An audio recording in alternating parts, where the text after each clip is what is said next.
Today I'm going to be talking to you about the history of turfgrass cultivation.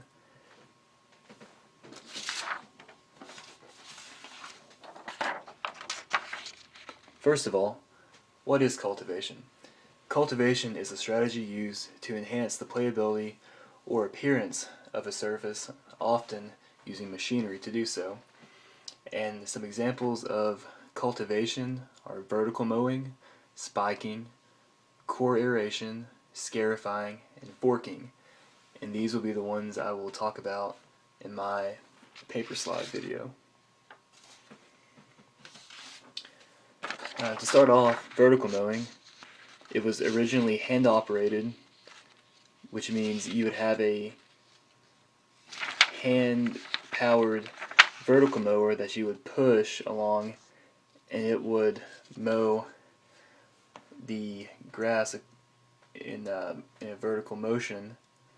It was only used seasonally at first because it took so much time to do, because the actual vertical mower was only 18 to 22 inches wide, so that would mean you'd have to make many passes back and forth on a golf green. And also, when vertical mowing was first starting out, it was limited to golf greens, because vertical mowing the entire golf course, or including the fairways, that would require a lot more time and require a lot of people to do so. And after vertical mowing was completed, it completely destroyed the appearance of the golf course.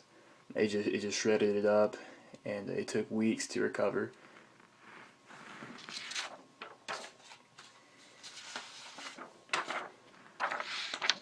What vertical mowing is, it's a series of vertical metal blades on a device that allows them to spin up and down, and the blades are adjustable to different depths so that they can go in the ground and reduce the thatch by splitting it up, allowing more shoots to grow on the grass.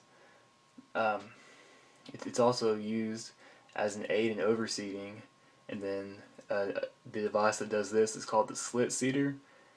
And a slit seeder is like a vertical mower and a seeder put together. It cuts rows into the turf, and then it inserts seeds into the ground too. And of course, seed to soil contact is critical for soil germination and growth.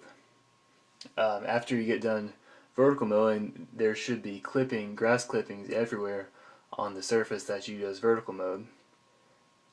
Tines, or another form of vertical mowing, is by using tines, or it does the same process to the grass. And what tines are, they are a device used to reduce thatch, and it's just solid metal spikes that are put into the ground, and they're pulled by either a human or some sort of machinery instead of using spinning blades.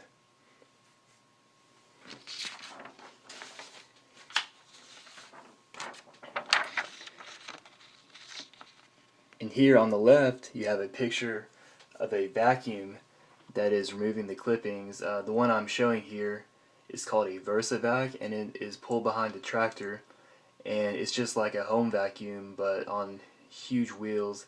But basically, there's a knob on the back of it that you can reach from the tractor, and that turns it on and off.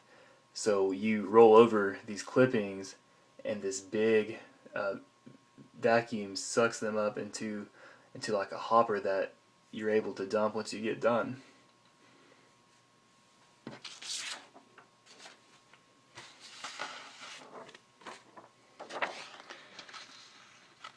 Coring. Coring is done with a device called an aerator. An aerator is often pulled behind a tractor as well, or you can pull one behind a lawnmower, or there are hand-powered aerators.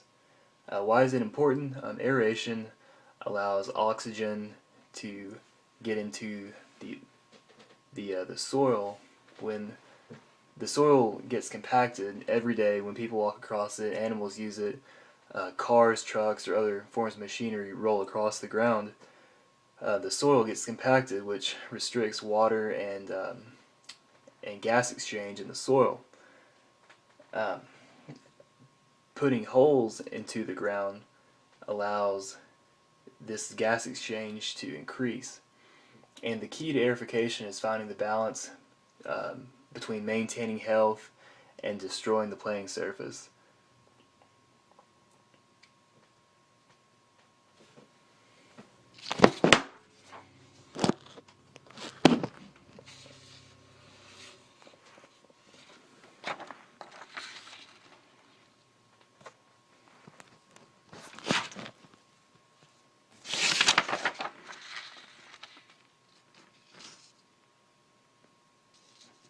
Spiking is another form of turf cultivation. It's a lot like aerification, except that cores aren't produced.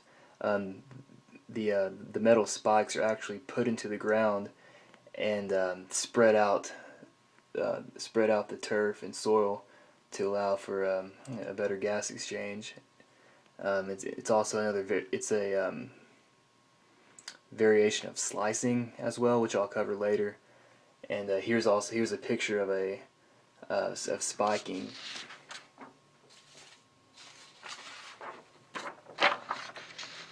Top dressing.